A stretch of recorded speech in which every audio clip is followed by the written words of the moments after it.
Hey folks, Malforian here, and welcome back to the channel. Today we're going to be covering Crusader Kings 3 Dev Diary 104, which is all about AI. And it's quite a large dev diary this week, so we're going to cover most of it in detail, but there's going to be some things I'll kind of generally cover. As always, though, I will leave a link in the description down below of the post, so you can read it all if you are interested.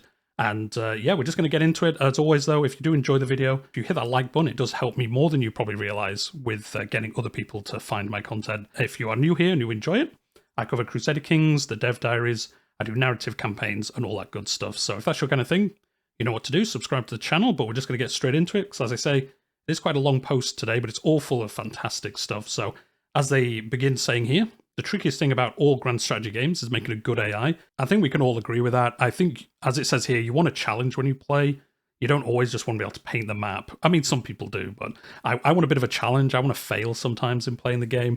And I think Crusader Kings in general is one of the better grand strategy games for that. No matter how good you are at the game, there's always going to be something weird that happens that can push back your character progression. You can just lose your realm through misfortune or something like that. So overall, I think it is good, but as they point out here, they've read a lot of discussions and threads all over the community, so probably on Reddit and Discord and things like that, about how there's a lot of room for improvement for the AI in the game, which we can all agree on, and areas that they're going to improve. So it does say they're going to release this as part of a future update. They don't say specifically what that future update is, so I imagine this would be separate to like a flavor pack or an expansion. I think they probably want to get this out earlier because there's a lot of changes in here. I imagine, we all know Paradox's track record, so, they probably want to make sure this is working as intended before they release any other major content to also come out at the same time. But we'll see. Like I said, there's a lot of changes in here, so we obviously want to make sure they work well, because if they do, it's going to be a fantastic addition to the game. For the player to feel motivated, the AI must show that it can do well alongside you. It doesn't have to be fantastic or play optimally, which is true. I think it's good that if some realms do well, it's great. But you also want, the King of France to be incompetent and sometimes just fall apart. I think that makes for interesting gameplay. We want the AI in CK3 to be able to provide you a good challenge and do well enough to motivate you to do better, which is a good thing, actually. I've never thought about that. If you always win and it's easy, I guess you never get better at the game. Whereas if you're coming up against opponents that do well, and it's not multiplayer, that will motivate you to actually, oh, well, I failed in this campaign. Why did I do that? Maybe I didn't invest in this right. Maybe I made the wrong choices at Men-at-Arms or something like that. I'd never really thought about it, to be honest, till I've just read that.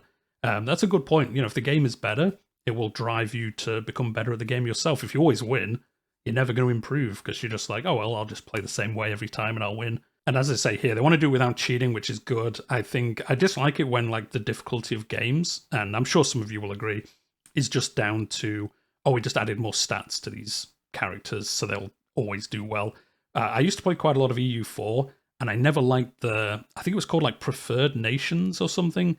So there were historical nations that always had stat improvements so that they kind of historically did as well as they did. I never liked that system because I think it was, it guided the game a bit too much. I do like it when games kind of semi-historically play out as they did, but I think a lot of us play these games for those kind of alt history kind of campaigns. So yeah, I never liked that in EU4. So hopefully, yeah, the things they change here do work without just basically oh, it just boosted this character so they always keep their realm together or something like that. I've never enjoyed that, so it's good to see that it looks like they're going to avoid trying to do that. Before delving deeper into what we've done, we'd have to explain some of the challenges we set out to solve for the economy, and then they're going to go into diplomacy and warfare. They're basically the three areas it's going to cover. So economically, all AIs currently play the same. We want the personality to affect how an AI decides to spend their hard-earned gold and on what. You should be able to look at AI's personality traits and roughly be able to tell what they're up to, which is good because like it says at the moment, if you have a greedy character, they basically play the same as a non-greedy character at the moment. If they're AI players, well, I guess a lot of players also play them the same way, but yeah, at the moment, a greedy AI will just play out the same. Whereas obviously they probably want to hoard up their gold and maybe spend it to make more gold. And we will go into that later on. A player understands there are certain ways of using gold that are optimal and appropriate regardless of their situation, that there are certain risks worth taking. We want the AI to understand this, employing decisions that make them prosper and are suitable to the stage of the game they're in. And again, they're going to go into more detail later.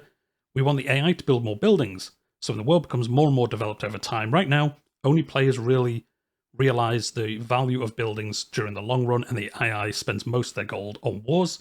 Again, you've all seen this. You've all played the game till quite late in, and then you look at like London, and there's no buildings been built or nothing's been upgraded, and you take it over and you're like, great, it's got like tier 1 farms or something stupid. So yeah, they're going to solve that issue that does happen quite a lot. The power of a ruler lies within their domain. The AI, much like the player, should strive to build a base of power and cultivate it over time. We've all seen like kings or even emperors that basically have one county and then they're the king. This is going to solve that problem, hopefully, as well. There's also some challenges we set out to solve for diplomacy. AI realms tend to fall apart and never reform. Vast seas of counts and dukes, unwilling to accept the overlord of neighbouring kings. We want the AI to be able to diplomatically expand, much like players are able to. New realms with great monarchs should rise out of the ashes of former empires. I mean, you generally see this in the middle, kind of like the Middle East kind of area, once maybe like Persia or the Abbasids fall apart, or especially if the Byzantines fall apart now, you never generally see them reform into larger kingdoms or especially empires. They generally just stay around as counts and dukes and just kind of duke it out, I guess you could say. If they can solve that, that would be awesome, because yeah, once kingdoms and empires fall apart, it's very rare for them to reform, as it says here. A stable realm is a prosperous realm. There are many tools to achieve this. The AI should not hold back from using available methods of stabilization, be they diplomatic schemes or underhanded council actions. The AI should understand that tyranny is sometimes appropriate. It's for the greater good of the realm. Within reason, of course, personality and relationships must play a large role here. As it stands, the AI will never willingly take on tyranny under any circumstance. I didn't realize that was true, actually, so yeah, that's interesting. It's kind of wild that the game's been out like, what, 2 years? And they never willingly take on tyranny? I guess I've never really looked, but yeah, that is definitely something that needs to improve then. And then next, as for warfare, and this is the best bit for some of you, in real life, the Mongols were a threat. Currently in CK3, they are not. We want them to be. There is one pivotal change that will enable this, the ability to gather armies closer to the target. And if this makes Mongols like OP, I'll be happy. I think we all want a game where the Mongols just take over everything, or at least give you a little bit of a threat. If you're at the moment, if you're playing in Europe or Africa or India or Scandinavia, basically anywhere not near the Mongols, you generally just watch the Mongols and think, they'll just fall apart once they reach like the Black Sea or something like that, and they generally do. Sometimes they'll reach, the Byzantines. I've had them reach like the south of Italy, but it's very, very rare. So, and the change here is going to be awesome. They'll go into it detail down below. So there we go. And the first one they're going to cover here is the economy fools. The key to success in CK3 is a strong and stable economy, and such a thing is driven by buildings and partly men-at-arms. We've set out to change how the AI uses its gold so that it builds up its realm more. We've taken considerations to make sure the AI does this in a way, for example, that doesn't become too easy to defeat the player. The backbone of this work rests upon the framework of economic archetypes.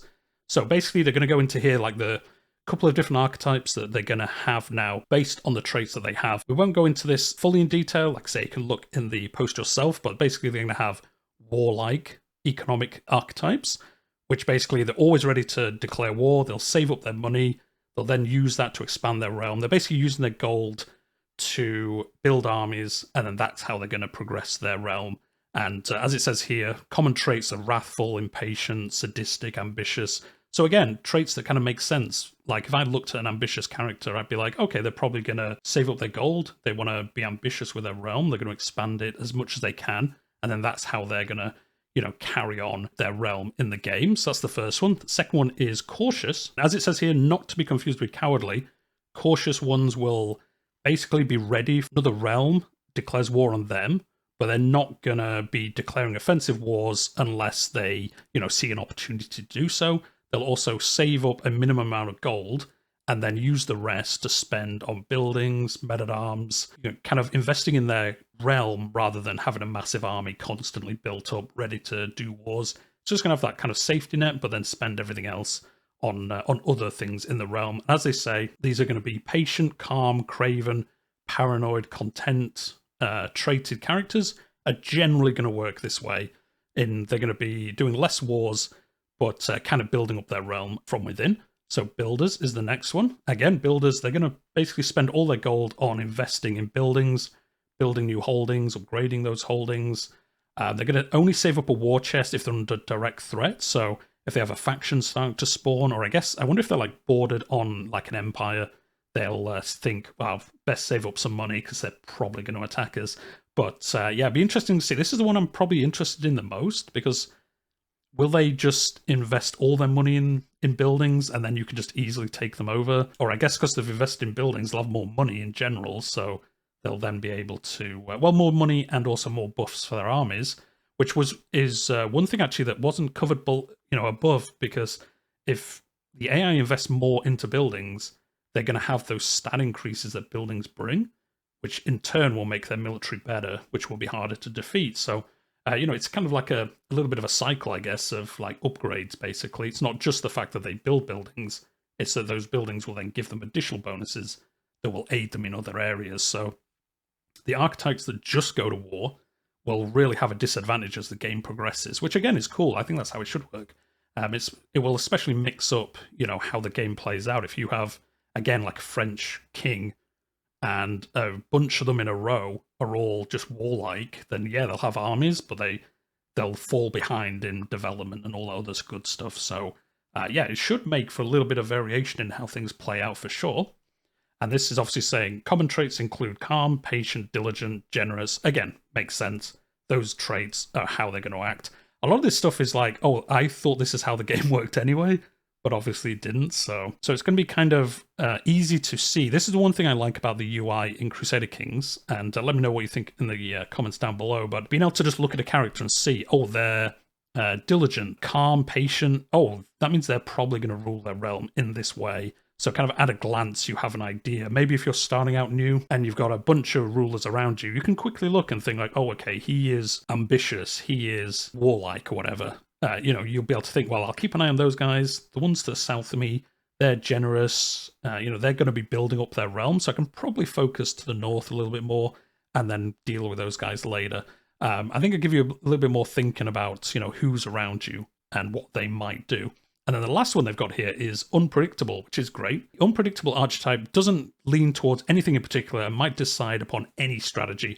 This is good. So there is going to be archetype which basically just rolls the dice and goes, this time I'm going to do this. I do like that, so you can't tell for sure. There are going to be some that are a little bit kind of out there, might do something weird and that you're not expecting. So it does say there's a random chance for this to happen. So yeah, it'd be fantastic. It's good that one of them is a little bit more unpredictable.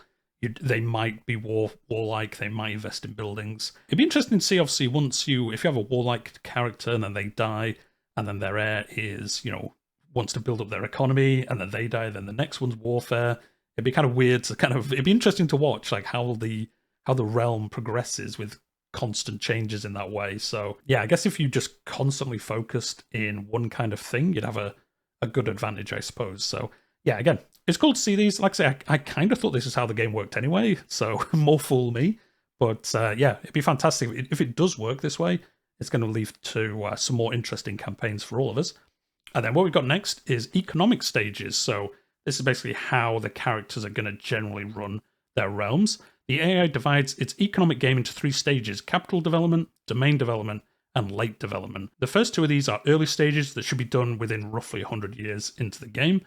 Each of these stages modify how the AI spends its gold, which will again be modified by the economic personalities above. So basically this will work is you'll have like this top layer of generally during this time frame they will do this, and then the personalities above will alter that as like a second layer. So it's like multiple layers of how things can play out. So a bit more complexity in the system. So again, it's not super rigid and in one way it's going to work. It gives a little bit of variability into how it will play out. So the early capital development, the most important holding to develop is your capital. True. The AI will strive quite hard to fill all the empty slots in its capital before doing many other things, as first level buildings have a significant higher return than upgrades do. At this stage, the archetypes matter less, but this phase is also over somewhat quickly. So basically when the game starts, the AI will, if it has gold or prestige, I guess, if you're tribal, they will invest in getting those early building upgrades. Again, kind of how players play. I know some people don't, but I generally try and fill out those buildings early because you do get that more return on investment as you play a large a large time frame. Obviously, the earlier you build a building, you get more back for your investment. If you build something at the end of the game, you get less back in the time you have left to play the game. So, yeah, it's going to focus most AI to build these buildings anyway, but obviously amended slightly by the things above. It'd be interesting to see, like, if you have got a warfare-focused AI, how much they split the difference in this early phase, and how much it will change. Will we see less wars in the first 100 years of the game? Or, yeah, it'd be interesting to see what difference it actually makes. This is quite a significant effect on the AI overall. By being able to kickstart their economy earlier than before, you will see them do much better in the mid-late game. In the current version, you'll see a lot of provinces with open building slots well into the late game. Even places of prominence, such as Paris, can sometimes be devoid of buildings. After these changes, this is exceedingly rare, and they do actually have a chart later on which shows the difference between the live game and then these changes, which is awesome to see. So, yeah, as I was saying before, I gave London as an example. You do go like 1300, you look at Paris. Oh yeah, there's no buildings.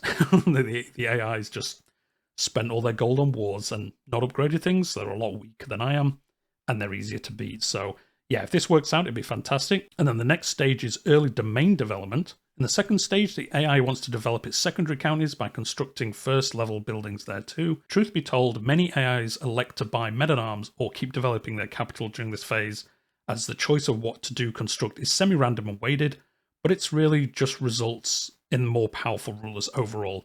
So yeah, it's saying this isn't like super strict.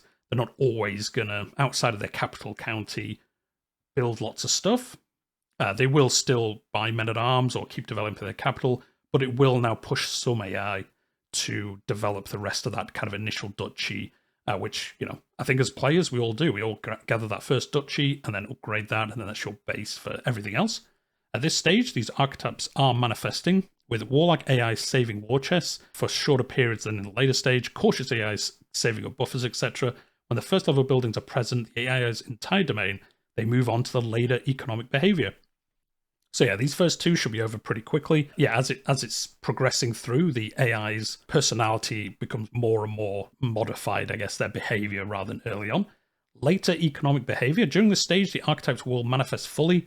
Builder AIs will constantly build up their realm. Cautious AIs will want to buffer allies in a powerful military. Warlike AIs will only invest their gold if they've been at peace for many, many years, which they're unlikely to be if they're warlike, I suppose. Interestingly enough, despite the AI being disincentivized from declaring frequent wars, previously all AIs were constantly gearing up for war. There are no fewer wars in the world. Well, that is interesting to see. The wars that are declared, however, are more intense and exciting, as the AIs are generally more built up and have stronger economic backbones. While the economy part of the update isn't the only thing contributing to what you see, here's a comparison of the live version. They're going to show here the difference between the base game, well, the game now, and what these changes have made. Interesting to see that they say there was no less wars due to this. I guess because people have built up their buildings, it means they later on have more money, so they can do more wars kind of thing.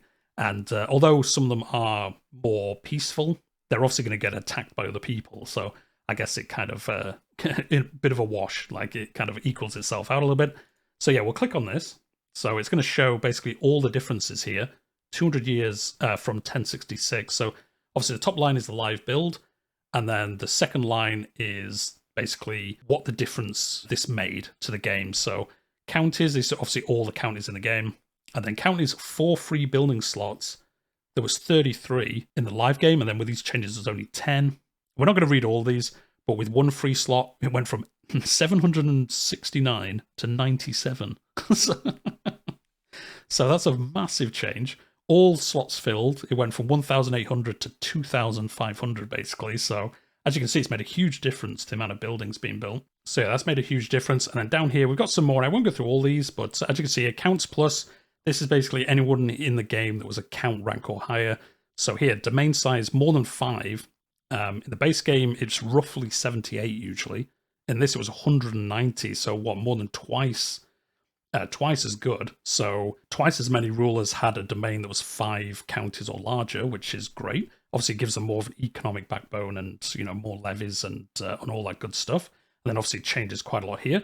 And then Duke tier rulers, it went from 406 to 453. Kings actually went down, which is kind of weird. There was 85 in the base game roughly, and then with this it changed to 80, But then emperor tier rulers, there's generally 3, but with these changes, it was 6, so twice as many emperors. It'd be interesting to see what the map looked like. And they have got some maps later on, but it would have been interesting to see from this example, although I guess this is averaged out during all the playtests they did. So yeah, it'd be cool to see what the 6 empires were that roughly formed for these ones. And then again, kind of into military here, the differences with how big the military was with the changes, and then realm size, monthly income, which obviously has seen some pretty big changes there. Not endorsed by bishop. This is a huge one in the base game at the moment. 314 rulers were not endorsed by their bishop, which is a huge penalty. If you're not endorsed by your bishop, you get so much less money and stuff like that, and it's basically halved with the change. So a lot more realms endorsed by their bishop, meaning they'll have more money and all that stuff. And then bankrupt characters, and then how much got basically gold they all have. And then wars, 189 in the live build, 262, which, as I was saying at the beginning, I thought we might see less wars with these changes, but actually shows there's more wars. I guess, again, as they said, these rulers have a better backbone to their realm, so they can afford to do more wars, or they're not getting defeated as easily, so there's more wars probably over the same land, whereas at the moment they probably just get taken over, and then obviously there isn't another war because they've already lost. So yeah, some interesting changes. Like I say, I'm not going over all of these. You can see them in the post in the description down below. But really cool that they did this. It does show the comparison and kind of how it's done, which is nice to see.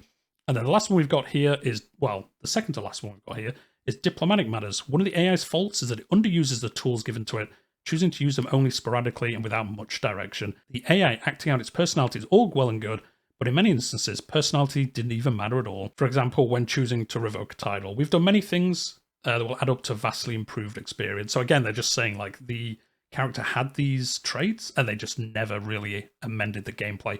Which again, I said before, I never realized that. I thought it did, but obviously not. So yeah, it'd be interesting to see, like I say, how it changes the game. So domain consolidation. The AI will now strive towards having a strong capital and domain, which they mentioned before, prioritizing first and foremost the consolidation of their land in the de jure capital duchy. For example, the King of France will always want to own the Ile de France and all counties within the Duchy of Valois. So yeah, this is how players play. You know, I think if you're playing the game well, you have your home duchy totally under your control, and then I generally have like the adjacent duchy as my second duchy and try have all of that as well. I'm sure you all play the same way or something similar to that, and now the AI is basically going to play a little bit more like a player does. In order to do this, they are now willing to take on a modicum of tyranny via revoking or retracting, modified by their personality. Again, if they're content, they're probably not going to do this as much, but if they're greedy, they're obviously going to be like, oh yes please, I'll take all that land off you, thank you very much. And yeah, basically they're going to try and consolidate their realm. In order to consider revocation, the AI looks to its reserves of gold and military strength, making sure to not get into tyranny wars that it doesn't think it can win, which is great. I was thinking that, like, I was kind of worried about this. Are we going to have rulers constantly trying to revoke titles and then constantly having rebellions? But yeah, it says anyway, they're going to look into making sure they don't do wars that they won't win. You know, same as players. You know, I'll look at, should I revoke that title? Well, it says they're going to probably rebel against me, and I've got all these other vassals that don't like me, so yeah, maybe I won't do that right now, but I'll do in the future. It looks like the AI is going to think the same way. In practice, this means the average AI ruler will be much more powerful, and you would see things like the King of France having only a single domain, county in Brittany, just because they don't have a revoke reason on the current ruler of the Ile de France. Basically, it's going to make a lot more sense. And as the example you've seen here, the King of Alba, he owns basically the home duchy and then all the counties here as well. So yeah, actually, yeah, it's the King of Alba. He has the 2 adjacent duchies, and then he owns all the counties within those duchies as well. So as players generally play, it looks like the AI is going to do the same way, which is cool. And then vassalization. One of the things we've changed a lot is how vassalization works and how the AI will use it. So this is some good changes. It's also some bad changes if you like getting land for free. This isn't a pure AI change. We've also rebalanced all the modifiers, which will affect if other realms will accept your overlordship, and they definitely have done that. A sub-goal here is to make vassalization a viable alternative to military conquest, while also dialing back the most powerful sources of vassal acceptance and adding more interactive modifiers. While I won't go into all the details here, I'll say the modifiers from Diplomatic Court and True Ruler have been lowered, which is good. I think at the moment I'm doing a Rise of the Habsburgs campaign on the channel, like a story campaign. Go watch it. It's fantastic. I'll leave a link at the end of the video to it. But yeah, we're kind of at that point now where we have a maxed out court. We just get everyone offering to be our vassal, like massive swathes of Scandinavia in the recent episode have just all just vassalized to us, just willingly out of nowhere, just like, oh yeah, we'll come join the HRE. So it'd be good to see that actually change. While modifiers such as average powerful vassal opinion have been added to promote alternatives to not only being military powerful, this is a good change. I actually got a picture of this down here. So yeah, if your powerful vassals like you, it actually gives you a modifier for vassalage of other people. I guess it makes sense. They look at you and think, oh, your vassals like you, so I guess you treat them well, so maybe I'll join you. So that is actually a cool addition to the stat modifiers here. The AI will now much more frequently check to see if neighbours will accept vassalization, and they will actively seek to sway or befriend neighbours if the AI considers them target for diplomatic expansion. This means that the player does not have a monopoly on vassalizations any longer. Ah, damn it. If you take the long look, AI rulers will sweep in and offer overlordship to your small independent neighbours, which, yeah, you never really see. I guess it does happen at the moment, but I guess you don't really see it happen a lot. Just realms, willingly vassalizing to AI kingdoms or empires. We're going to see, obviously, in the base game, it happen a lot more. Again, it's going to have to be balanced quite well, because otherwise, like, the Byzantines could just, 1 minute they're normal sized, and then, just a massive swathe up Europe or somewhere where a bunch of people are vassalized to them willingly. So, yeah, the modifiers will have to be balanced quite well, I think, here. But it so far looks like good changes. In practice, this means that areas stay shadowed and stagnant for less time, whilst also creating more interesting realms where different cultures and even faiths are represented in the vassal strata. As an example, you might see a great unifying sultan appear somewhere in Persia and diplomatically sweep up the remains of the shattered Seljuk Empire, which was again, an example I gave earlier. Once you see the Seljuks, that kind of area of the map shatter, it basically stays that way unless you're extremely lucky and something crazy happens. Generally, it just stays fragmented. Nothing really happens there for the rest of the game. A little bit of expansion here or there. But this will, show maybe you have that ruler who has high diplomacy, sways people in his vicinity, builds up a realm, and then obviously once he's got that realm, he might die. The next character might be warlike, and then that new kingdom or empire will go to war. So, yeah, fantastic changes all round, I think. Holy Wars, as it turns out, rulers of the same faith as the defender in a holy war would never join in their defense, despite the game claiming it would. Yeah, I never knew this either. I guess I've never noticed it. I always just looked at it and thought, oh, I could do a holy war against these people. Oh, it says all the rest of their religion will join. Yeah, I won't do that. But it looks like it's broken, so I guess I will do that until this comes out. This is our bad set of triggers that were looking for the wrong character, and thus no one would consider joining. This is now changed, so they will actually join. So again, this is another thing that I thought it worked this way. Obviously didn't. Protecting the boundaries of your faith is important, and the AI is now aware of this. Depending on personality and economic readiness, they will now assist their brothers in faith against encroaching heathens. Zealous and bold AIs are the first to join, whereas cynical and cowardly rulers will not. Vassals of your target won't join in, but vassals of neighbouring rulers might. Generally, you will only look within the immediate areas as you declare wars. Extremely zealous rulers, though, might decide to join in from further away. So yeah, I guess if you're doing like a holy war, then the rest of like the Catholic rulers in that kind of roughly area might join against you if you're obviously attacking the Catholic realms. But say, I don't know, if Sweden's Catholic, they wouldn't join at the moment. They'd be like, that's too far away, I'm not that bothered. But if they're as very zealous, and maybe zealous and warlike ruler, they'd be like, yeah, go on, I'll travel to Spain and do some warring, why not, to protect our faith. So again, another fantastic change here. Again, kind of roughly how I thought it worked anyway, but I guess, again, it didn't. But, so it'd be interesting to see, like, Holy Wars will play out differently now, and we might see kind of bigger Holy Wars, kind of like mini Crusades almost happening now, rather than having to wait for Crusades for big changes. So definitely something to see in the future. And then realm stability. AI rulers should now be somewhat more aware of the state of their realm and proactively try to improve its stability. There are many flavors of stability.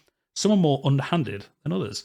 First, the AI is now much more likely to sway, and then choose who to sway, are more likely to pick important characters. For example, they will sway their realm priest, spymaster, and angry powerful vassals much more often, and also keep swaying them for a longer time. This also goes for befriend schemes. So obviously they're basically just saying if they've got unhappy, important people, obviously your priest and spymaster, probably the two most important, and then powerful vassals as well, because, independent factions and all that good stuff. The AI will now actually try sway them, which again, I thought they did, but obviously not. Probably see a lot more stable realms, maybe a lot less, internal rebellions and all that stuff happening. So again, another fantastic change. AI rulers of a more unsavory disposition will use the Find Secrets council task, which the AI previously didn't use.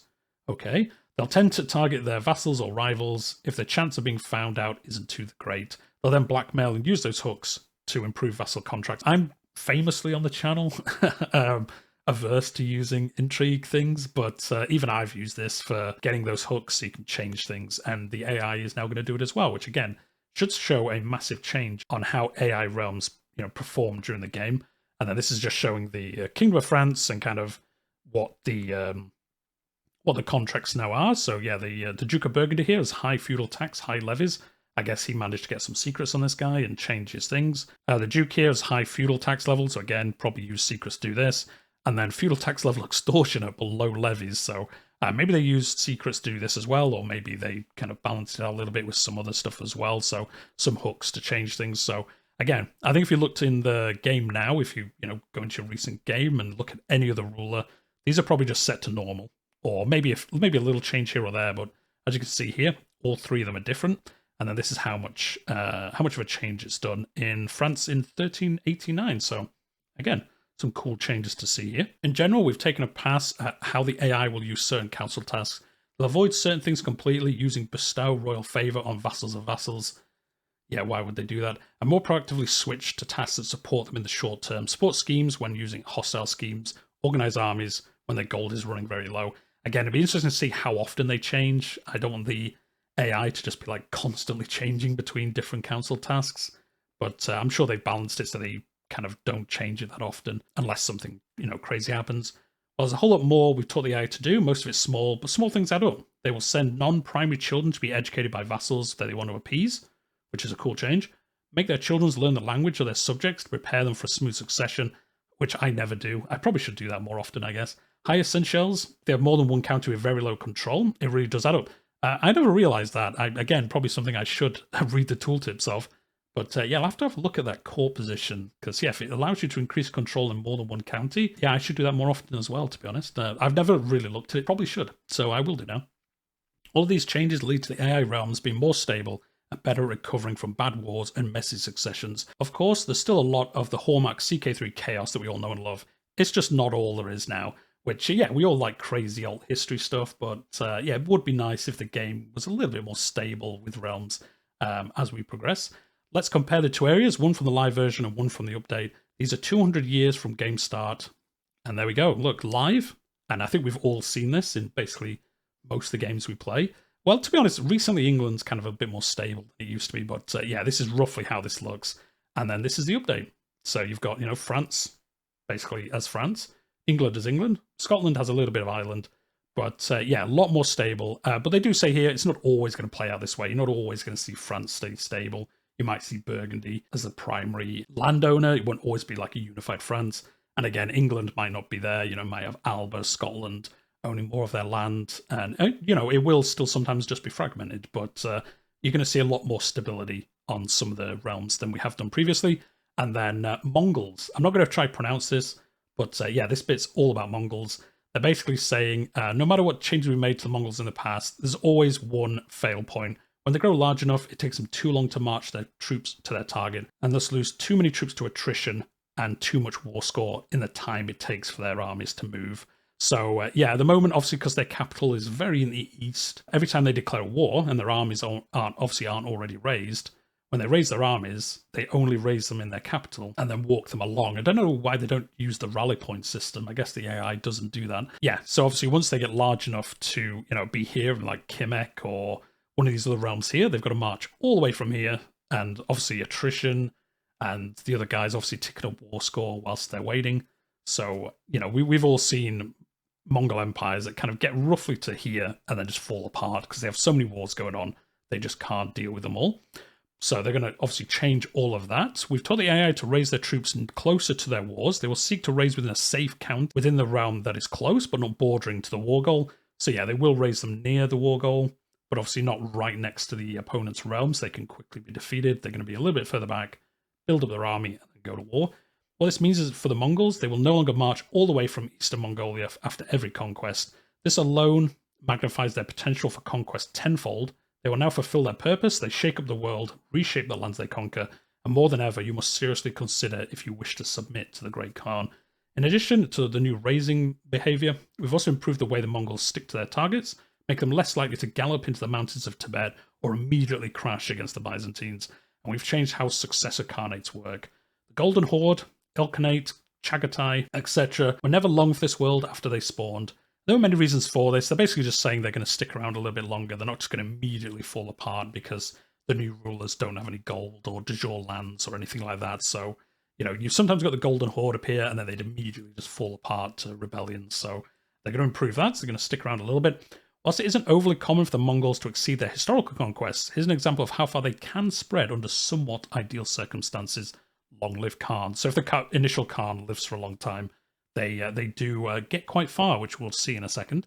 So again, fantastic changes. I think we all want the Mongols to basically, I don't know, like 1 in 10 chance to just go nuts and take over like half the world or something. I do like the more historical, they'll get to a certain point and then the successor sages will take over. But I do want that chaos factor of sometimes they'll just do really well, they'll have a really strong Khan, very warlike, they'll win wars and they'll just keep going. And even if you're in like Sweden or Poland, you're probably going to be thinking, maybe I should submit to them, otherwise we're going to be not long for the world ourselves. So yeah, this is obviously when they first spawned, and then this is some years in. Take note that Tibet was taken because U had land in Mongolia, so that's why they've kind of headed south a little bit. This is roughly where I see them get most games. I do AI onlys on the channel, and yeah, this is roughly where you usually see the Mongols get to, and then they kind of start falling apart. And then the newly shattered Persia gets easily absorbed. So as you can see, Persia's fallen apart here, and they've just basically taken it all, and they've headed down here. Strategically avoiding Byzantium, that is almost the same as their strength. The Mongols head towards Eastern Europe. So again, you never usually see this at the moment. The Mongols always go to the Byzantines pretty much every time. And if they lose against the Byzantines, that's usually the start of their downfall. But here you can see they've started to head kind of north into Eastern Scandinavia. And after taking all of Eastern Europe, they now turn to Arabia and the Fatimids. So as you can see, they've taken all of Eastern Europe, the bottom bit of Scandinavia here, and now they've headed down and, as you can see, into Egypt, taken almost all of the Arabian Peninsula here. Eventually, Hungary falls after an intense war. So again, Hungary has fallen to them, so they're kind of bordering up against HRE now, which this would be the furthest I've ever seen them get, basically, if I saw this now. And then this Khan dies, and the successor Khanates spawn in. Golden Horde, look how big that is. Ilkhanate, the Chagatai, and then Mongolia. And look, they look like normal kingdoms, so yeah, this would be amazing if it actually plays out like this. I don't want them always to succeed. I want them to fall apart as they historically did, but actually seeing them play out like this will be really, really interesting to see if that actually happens. And yeah, that's it. So yeah, long dev diary, as you will no doubt agree. How long have we been going? About 40 minutes. So yeah, probably one of the longer dev diaries we've had for a while, but all fantastic stuff. Let me know what you think in the comments down below. Anything here you don't like the look of? Obviously, I'm probably going to look at it along the lens of hopefully it works as intended. And if it does, I think it's all fantastic changes. There's obviously going to have to be quite a bit of testing and balancing. We don't want something like the Vassalization to work too well, or we don't want, warlike AI to just always go to war and ends up destroying realms anyway. Although, that could be quite cool anyway, so maybe we do want that. But yeah, let me know what you think in the comments down below. Overall, what you think of the changes. Hopefully we get these soon in game and we can test them out ourselves and kind of see how they play out. But yeah, we're going to leave it there for today. As I said at the beginning, if you've enjoyed the video, I'd appreciate that like on the video. It does help more than you probably realize with getting other people to see my videos and stuff like that. So it'd be much appreciated. And if you're new here, this is your first video, welcome to the channel. I cover the dev diaries for Crusader Kings. I do narrative campaigns. And I play a bunch of other strategy games as well on the channel. So if that's your kind of thing, you know what to do. Hit subscribe. But for now, we're going to leave it there. And I'll see you next time.